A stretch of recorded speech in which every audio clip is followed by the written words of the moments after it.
नमस्कार, स्वागत है आप सभी का एबी स्टार न्यूज में और मैं हूं आपके साथ जुबैर चौधरी। वक्त तो चला है अपना उत्तर प्रदेश का, जहां खबर कन्नौज से है। आपको बता दें कि कन्नौज में ARTO ने भारी वाहनों पर कार्रवाई की है, तो वहीं ओवरलोडिंग के खिलाफ छापेमारी की है, जिसमें 3 ट्रकों को सीज किया गया है। आपको बता दें कि कन्नौज में ओवरलोडिंग के खिलाफ अभियान चलाया गया। दरअसल सुबह सवेरे इंदरगढ़ थाना क्षेत्र के स्थित मोरंग मंडी में ARTO ने छापेमारी की। आपको बता दें कि यह छापेमारी ओवरलोडिंग कर टैक्स चोरी करने वालों के खिलाफ चलाई गई, जिसमें ARTO संजय कुमार झा के संयुक्त नेतृत्व में कन्नौज में बीते रात ओवरलोडिंग वाहनों के खिलाफ ये अभियान चलाया गया। इस अभियान के दौरान ARTO ने मोरंग गिट्टी से भरे कुल 7 वाहनों का चालान काटा, तो वहीं ARTO ने इस दौरान 3 वाहनों को सीज भी किया।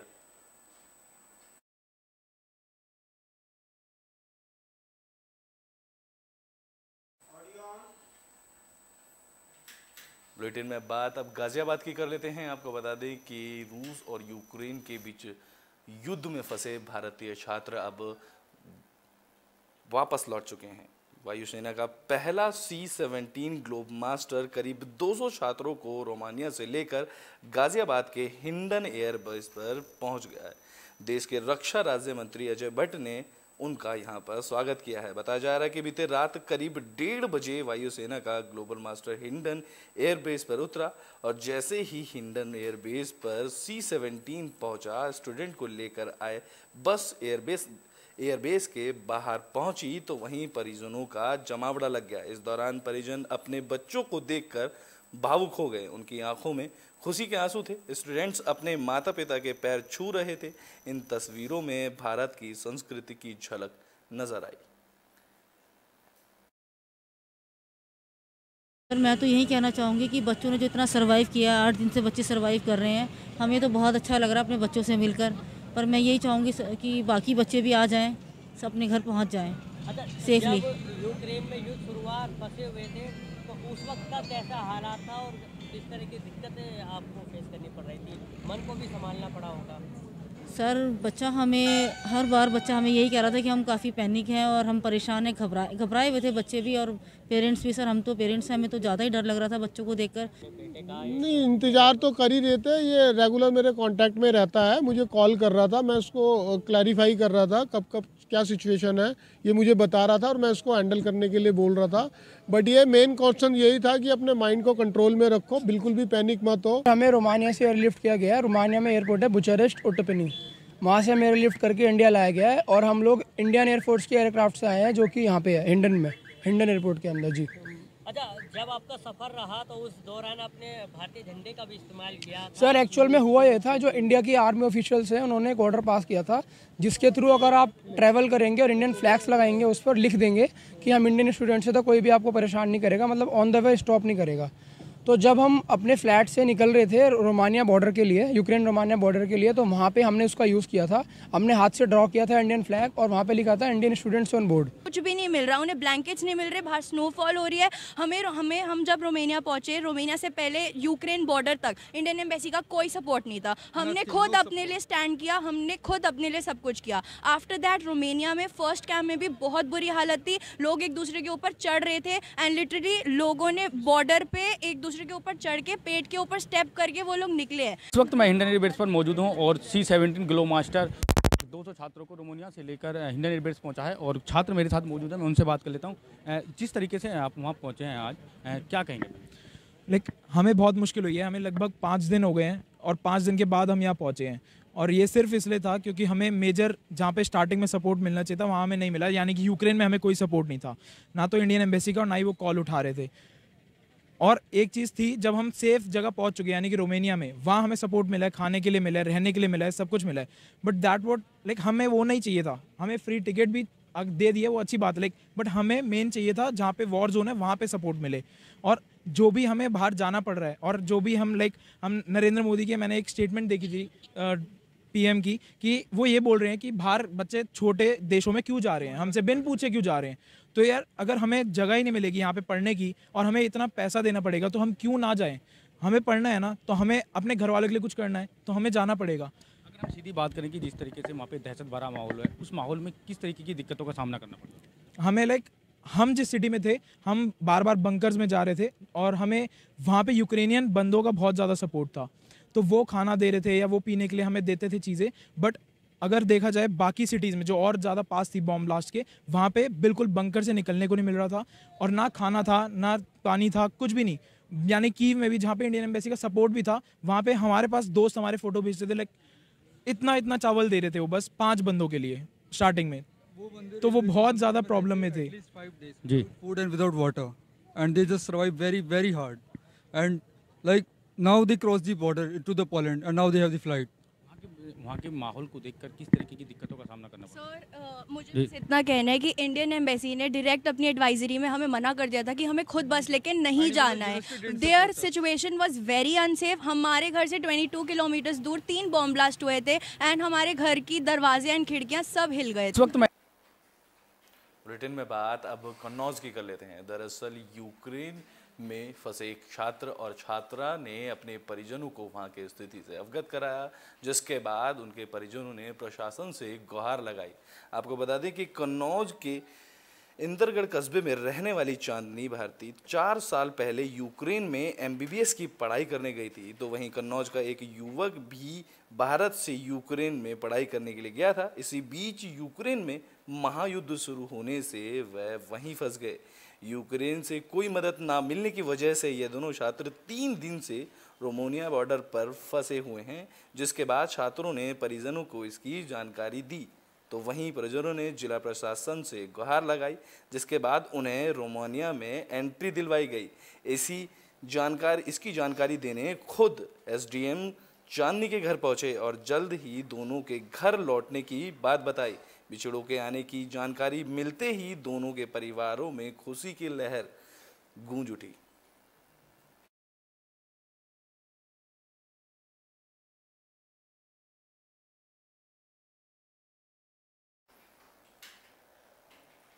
बुलेटिन में बात अब मथुरा की कर लेते हैं। आपको बता दें कि मथुरा में GM ने रेलवे निरीक्षण किया।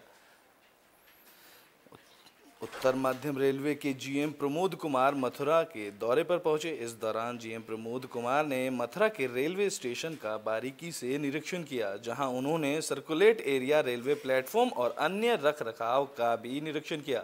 इस दौरान कुलियों ने अपनी समस्या को लेकर GM प्रमोद कुमार को अवगत कराया और उन्हें एक ज्ञापन भी सौंपा, जिसमें कुलियों ने मांग की कि पूर्व रेल मंत्री लालू प्रसाद यादव ने कुलियों को चतुर्थी श्रेणी का दर्जा देने की बात कही थी, लेकिन उनको अभी तक कोई लाभ नहीं मिल पाया है। तो वहीं उन्होंने उनके फैमिली पास को लागू करने की भी मांग की। प्रमुख विभागाध्यक्ष जो हमारे रेलवे के हैं जी, वो जनरल मैनेजर के साथ अपने सेक्शन के निरीक्षण पर आते हैं और ये जो सेक्शन है उसको पहले से बताया जाता है कि ये सेक्शन आपका इस साल में इसकी तैयारी करके रखिए, हम लोग साल के अंत में इसको देखेंगे।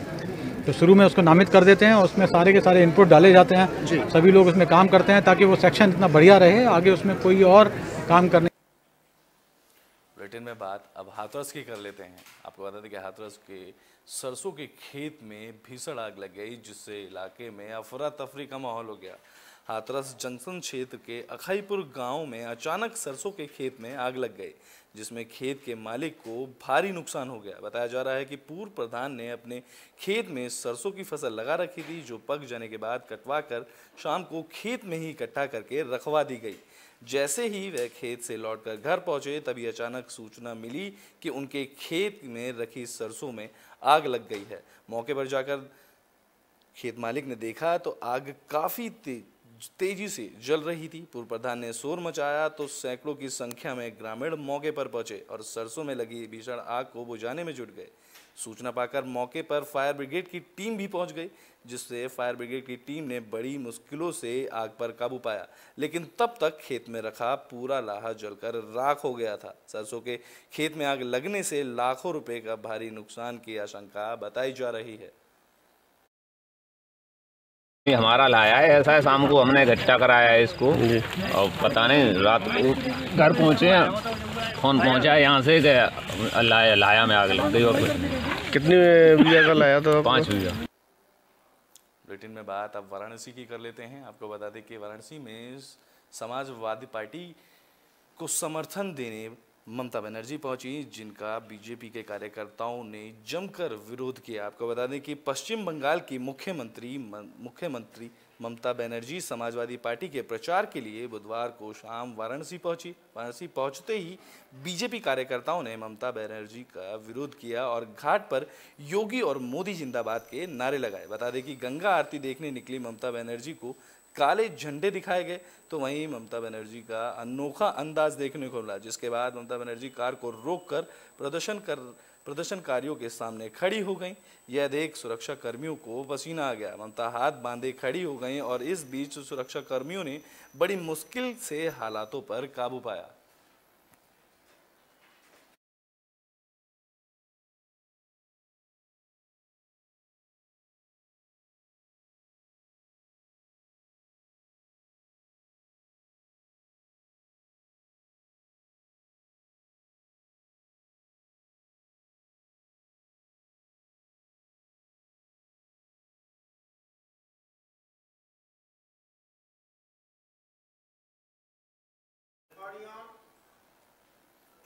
बुलेटिन में बात अब फिरोजाबाद की कर लेते हैं। फिरोजाबाद में किसानों ने अपने खेतों के लिए ओवर ब्रिज की मांग की है, तो वहीं किसानों ने इसका विरुद्ध प्रदर्शन भी किया है। आपको बता दें कि यूपी के जिला फिरोजाबाद के टूंडला क्षेत्र में ग्राम रुद्र के किसानों की ज़मीन को रेलवे के आला अधिकारी जेसीबी मशीन से बंद करने पहुंचे। इसकी जानकारी मिलते ही दर्जनों ग्रामीण रेलवे ट्रैक पर पहुंच गए और खेत के लिए जाने वाले रास्ता बंद करने को लेकर विरोध प्रदर्शन किया गया, जिसमें किसानों का कहना है कि उनके खेत से दूसरी ओर रेलवे ट्रैक के लिए जिसपे यही एकमात्र रास्ता बचा है। अगर रेल प्रशासन इसको बंद कर देगा तो हमारे खेत पूरी तरह से बर्बाद हो जाएंगे।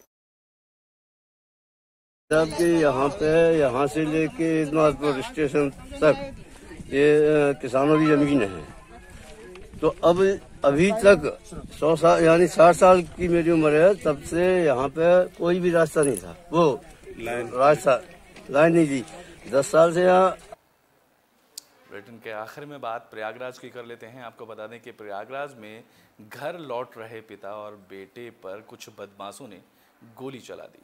आपको बता दें कि प्रयागराज के उतराव बाजार में डीजल लेकर लौट रहे युवक और उसके बेटे पर कुछ बदमाशों ने फायरिंग कर दी, जिसके बाद वह युवक बाइक से गिर गया। तो वहीं लड़के की चीख पुकार सुनकर कई ग्रामीण इकट्ठा हो गए, जहां घायल अशोक कुमार को अस्पताल में भर्ती कराया गया। तो वहीं डॉक्टरों ने उसे मृत घोषित कर दिया। बताया जा रहा है कि 2 हमलावरों ने चलती बाइक से उन पर गोली दागी जब वह बेटे के संग बाइक चला रहे थे।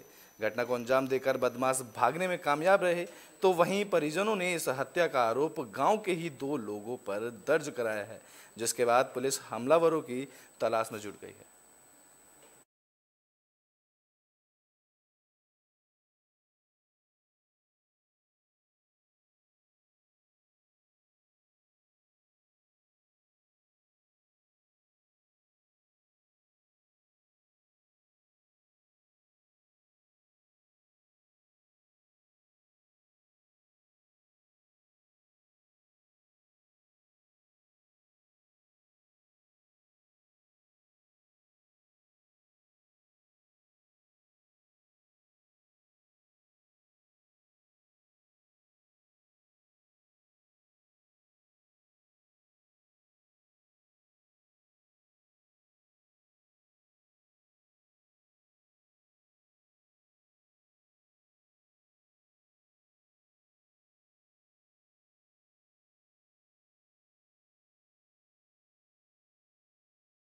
यह ग्राम रेवतू थाना उतराव की घटना है।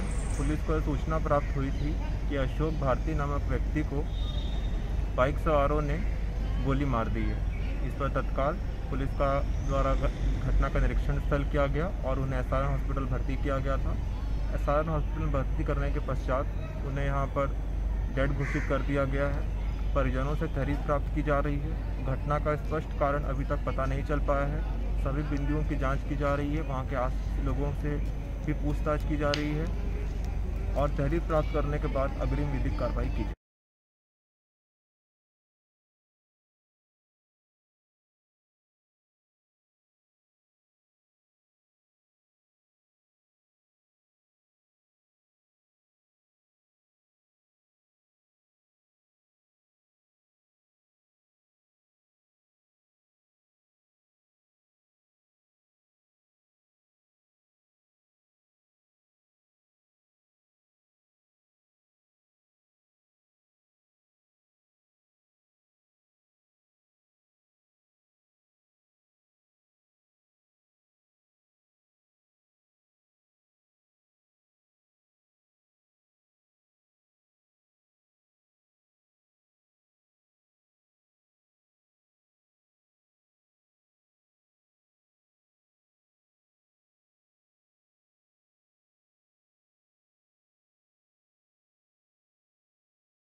बुलेटिन में बात कर लेते हैं आगरा की। आपको बता दें कि आगरा में एक नवविवाहित की मौत की खबर सामने आई है।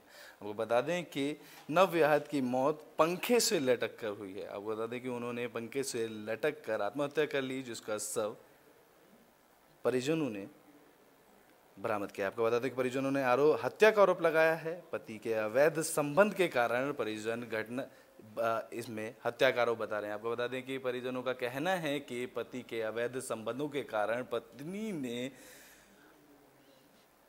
आत्महत्या कर ली है। तो वहीं नवविवाहित का शव पंखे से लटका हुआ मिला, जिसके बाद मौके पर पहुंचे पुलिस ने जांच शुरू कर दी है। तो वहीं ससुराल से भागे पति को पुलिस पति की तलाश कर रही है। मुझे सुबह फ़ोन पे बताया गया लड़का पक्ष से कि लड़की ने आपकी ने फांसी लगा ली है। तो मैंने सारी सूचनाएं सबको दी। घटना हुई है, कल इन्होंने बहन को मारा है, पीटा है। उनको 5 लड़का दही, उससे दही मांगते थे। नीलम नाम की विवाहिता का जो है शव ग्राम तेहरा में पंखे से लटकता हुआ पाया गया है, जिसकी मजिस्ट्रेट द्वारा पोस्टमार्टम की कार्रवाई कराई जा रही है।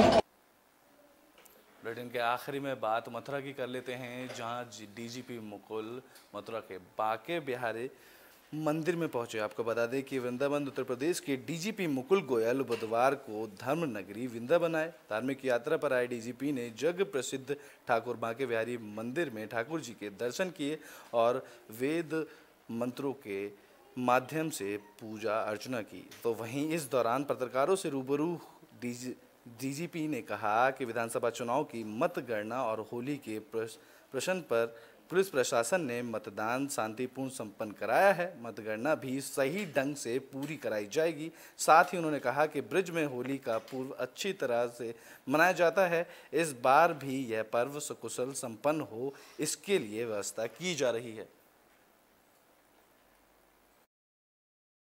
बहुत ही अलौकिक अनुभूति होती है और इस जगह से मेरा जुड़ाव तब से ही है जब मैं DIG रेंज आगरा था और तब से मैं लगातार आता रहता हूँ। इस बार आने में थोड़ा सा वक्त लगा। अपने उत्तर प्रदेश में अभी के लिए बस इतना ही। देश और दुनिया की तमाम खबरों के लिए देखते रहें एबी स्टार न्यूज़।